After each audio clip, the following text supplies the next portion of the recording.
ગઢવી અમારી સાથે હાલ જોડાયા છે ફોનલાઈન પર। ઈસુદાનભાઈ, આપનું સ્વાગત છે। સૌથી પહેલા તો વિસાવદરની આ બેઠક છે તેના ઉપર ગોપાલ ઇટાલિયાનું નામ પહેલાથી જ જાહેર થઈ ચૂક્યું છે। આપ આ ચૂંટણીને કઈ રીતે જોવો છો અને આમ આદમી પાર્ટી કેટલી આશાવાદી છે? બિલકુલ, વિસાવદરની જનતા છે હંમેશા ખમીરવંતી જનતા રહી છે। વિસાવદરની જનતાએ કોઈ સત્તાની ચાપલુસી નથી કરી। વિસાવદરની જનતા છે એ સત્તાની જરૂર પડે, સત્તા ખરાબ નેગેટિવ રોલ હોય સત્તાનો, તેની સામે એમણે પરિણામો આપ્યા છે। ઘણા વર્ષોથી ત્યાં ભાજપ જીતી નથી શકી। વિસાવદર છે એ ખેડૂતોની સીટ છે અને વિસાવદરની સીટ માત્ર આમ આદમી નથી લડી રહી। વિસાવદરની સીટ આખા ગુજરાતના ખેડૂતો લડી રહ્યા છે, આખા ગુજરાતના મજૂરો શ્રમિકો લડી રહ્યા છે। કારણ કે ભાજપને ત્યાંથી જવાબ મળે છે। ખેડૂતોની જે નારાજગી છે, ભાજપ ભાવ નથી આપતું, ખાતરોના ભાવ વધારી દીધા, ઇકોઝોન લાવી દીધું, ખેડૂતોને જે શોષણ કરે છે અને રાહતના નામે પાક વીમા રદ કરી યોજનાને રાહતના નામે જે નાટકો કરે છે, એનો જવાબ આપવાનો આ વિસાવદરની ચૂંટણીનો ઉદ્દેશ્ય છે। એટલે આખા ગુજરાતના ખેડૂતો લડી રહ્યા છે, આખા ભારતની નજર અત્યારે ત્યાં છે। રહી વાત તમે ઉમેદવારની વાત કરી, વિસાવદરની જનતા ઈચ્છતી હતી કે કોઈ મજબૂત ઉમેદવાર આવે જે વિધાનસભામાં અમારો અવાજ ઉઠાવે। અમારી સત્તાની ચાપલુતી નથી જોતી, પરંતુ ભાજપને આજે પણ જવાબ આપવા અમે સક્ષમ છીએ, પરંતુ મજબૂત લાવજો। કારણ કે વારંવાર ખેડૂતોનું અને વિસાવદરની જનતાનું ભાજપ અપમાન કરી રહી છે। કારણ કે જે ઉમેદવારો આવે ભાજપને મત ન આપે એટલે એ ઉમેદવારોને ખરીદી લે। એટલા માટે અમે એક મજબૂત લીડર ગોપાલ ઇટાલિયા જેવો આપ્યો છે કે જેમણે ખેડૂતો હોય, ગરીબ હોય, વંચિત હોય, શોષિતોનો અવાજ બને છે વર્ષોથી, એ વિધાનસભામાં ગૂંજશે।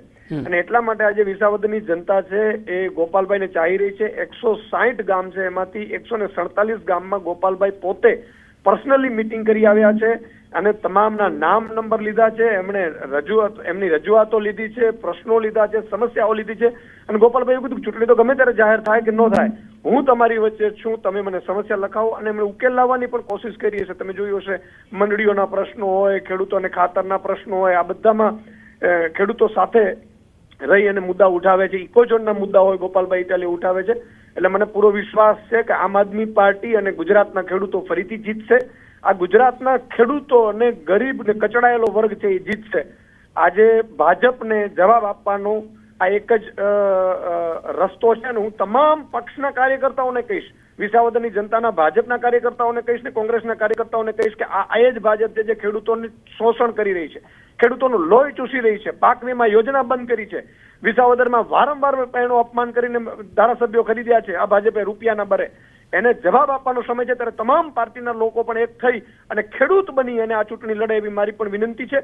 અને મને લાગે છે કે થશે અને ગુજરાતમાં અને ભારતમાં ફરીથી વિસાવદરની ડંકો વાગશે। જી ઈસુદાનભાઈ, આપ અમારી સાથે જોડાયા, આપનો ખૂબ ખૂબ આભાર। હાલ દિનેશ સોલંકી સંવાદદાતા મારી સાથે જોડાયા છે। દિનેશ, વિસાવદરનું રાજકારણ ખૂબ જ વિચિત્ર અને થોડું સમજવું અઘરું પણ છે, કારણ કે તમે જોયું હશે કે ભૂપત ભાયાણી જ્યારે જીત્યા, જ્યારે એમની જીતની કોઈ સંભાવના નથી, બંને પાર્ટીઓ જે છે ભાજપ કોંગ્રેસે દાવા કરતી હતી, પરંતુ જીત્યા ભૂપત ભાયાણી। તો એવી જ રીતે આ વખતનું ચિત્ર શું લાગે છે અને સંભવિત ઉમેદવારો કયા લાગે છે? જી બિલકુલ પંકજ, આપે જે પ્રમાણે કહ્યું એ પ્રમાણે કે જુનાગઢની આ વિસાવદર વિધાનસભા બેઠક છે જે વિચિત્ર હોય છે, કારણ કે આ વિધાનસભા બેઠક છે તે બહુ ચર્ચિત અને એમનો રાજકીય ઇતિહાસ છે તે પણ રોચક છે। કારણ કે આ જે બેઠક છે તેમના ઉપર ક્યારેય કોઈ પાર્ટીએ પોતાનો કાયમી માટે કબજો જમાવ્યો નથી। 1995માં પ્રથમ વખત પૂર્વ મુખ્યમંત્રી કેશુભાઈ પટેલ છે તે અહીંથી ભાજપમાંથી ચૂંટણી લડી અને જીત્યા હતા અને ત્યારબાદ 3 વર્ષ બાદ ફરી એક વખત તેઓ જીત્યા હતા।